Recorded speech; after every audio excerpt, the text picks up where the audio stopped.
Thanks, guys. Good to be here. I like doing comedy, you know. As you guys can probably tell by the fact that I do stand-up comedy, I am a dependent. Yeah, I live at home with my mom and dad, you know what I mean? They pay for most of my expenses, you know, they keep me alive. But it's nice, you know, people tell me that's something I should be, like, thankful for, but it's not all great. You know what I mean? Like, I feel like the only real difference between me and, like, my family's dog is, like, you know, they at least forgive the dog when he shits on the floor. You know what I mean? When the dog shits on the floor, he's a bad boy. When I do it, I'm clearly on drugs. A double standard here. It's bullshit. Like, my dog has all these privileges over me in my house. Like, in my house. Like, how come when my dog sleeps with my mom and dad, it's cute, but when I do it, it's something I need psychological help for? You know what I mean? How come when my dog hugs my mom's leg, it's funny, but when I do it, it's borderline rape? Like, why am I being sidelined by a fucking canine in my own house? I'm just kidding, by the way. Obviously, I'm just kidding. Sure. I don't have a dog. Yeah, you know, I live on Long Island, which, you know, Long Island it's an alright place to live, but it's kind of depressing. You know, there's a lot of problems on Long Island. A lot of drug problems for one. People are always using drugs on Long Island, like really fucked up shit like Xanax, and they don't do it the right way, and a lot of times that's what gets people killed, you know what I mean? Best way I can describe it is Long Islanders use drugs in the same way that people's grandparents use Facebook.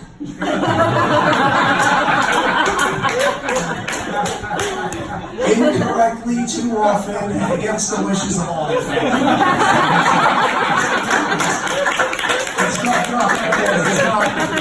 It's not a situation that's going to be rectified anytime soon. Yeah, you know, I just had a weird childhood. You know what I mean? I grew up in the early 2000s. Any other millennials in the crowd?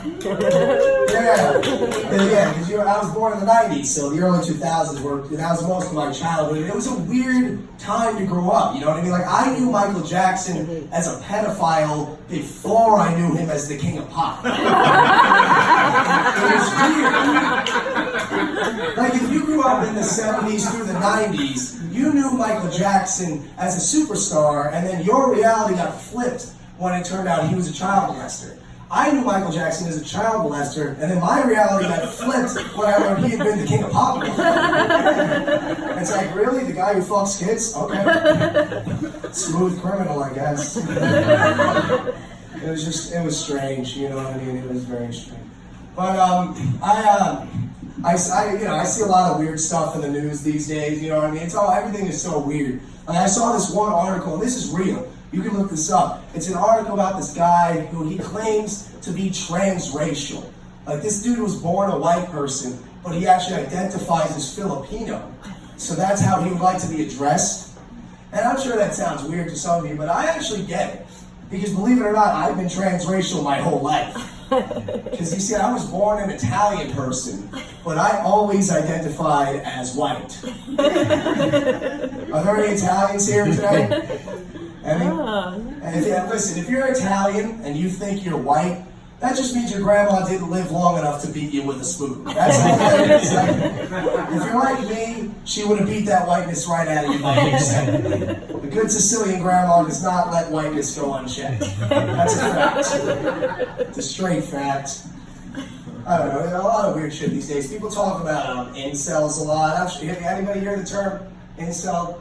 And if you don't know what it means, the word is involuntary celibate. It essentially means somebody who they want to have sex, but nobody wants to have sex with them. So, yeah, they're involuntarily celibate. But the thing, I don't know, I kind of think that's bullshit. Like, nobody's really an involuntary celibate. You can always have sex if you want. The question is how creative you can get with food items. Yeah, right? You're not an incel. You're just not creative enough to find Beyonce's pussy between two raw pieces of chicken. Like, that's just a matter of not being imaginative at that point. That's really all there is to that. I don't know. It's difficult, but I try to think about the things that make me happy. You know what I mean? I try to think about the things that like inspire me. Like I have been a big fan of transgender porn since I was 12. That's got me through a lot, folks. I gotta tell you. The thing is, though, it's not like some people will. And this is granted, this doesn't matter at all. But some people will say that it's like gay if you're a straight guy and you enjoy transgender porn. They'll say you're actually gay. And like, say what you want about me now, but I don't think it was gay when I was 12. But hear me out. It's only because I didn't know what it was. Like, I didn't know what it meant to be transgendered back then. Like, I didn't realize that biologically they were males who identified a certain way, so they got like plastic surgery and took a lot of hormones. I thought they were females who had penises surgically attached to their bodies so that they could make transgender porn. You see what I'm saying? Like, I thought that was the point of the transition. Really, this joke is about sex education. Because I didn't know, like, I actually thought women were walking into a plastic surgeon going, "Doc, I'm trying to do porn. Give me the biggest dick you got in the freezer right there."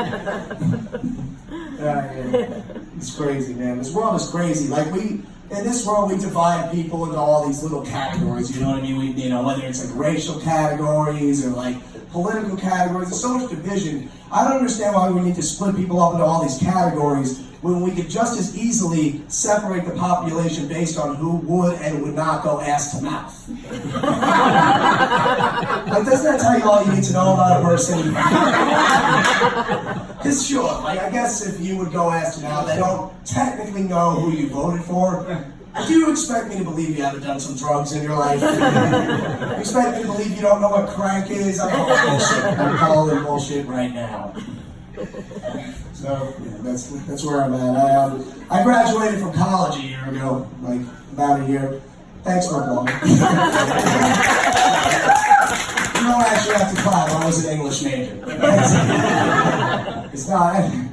The thing is, it was a fun major. You know what I mean? I got to take classes that I really enjoyed. Like, I had a film class when I was in college, and it was really cool. You know what I mean? I got to make movies. I always loved making movies, but I didn't know about all the difficulties associated with filmmaking at the time. Like, I remember our first project, our teacher was like, just film something quick. Doesn't have to have a plot or anything. So I just filmed something in my room. And I actually thought what I made was really cool. But when I screened it in class, I realized I forgot to put all my weed shit away when I made the video. Yeah. It was rough. I failed. And not only did I fail that assignment, I actually got kicked out of the class permanently. And I thought that was a little much, you know what I mean? Like, sure, I guess technically I put weed into a video that was meant for a school project. But other than that, it was still the best sex tape I'd ever made. Do you know how expensive those hookers were? I should have just got the fucking city. No, but I do love weed, but I actually have to quit smoking. Yeah, it's gotten to that point where I have to quit weed. And like, any stoners in here? Yeah. You're all annoying as shit.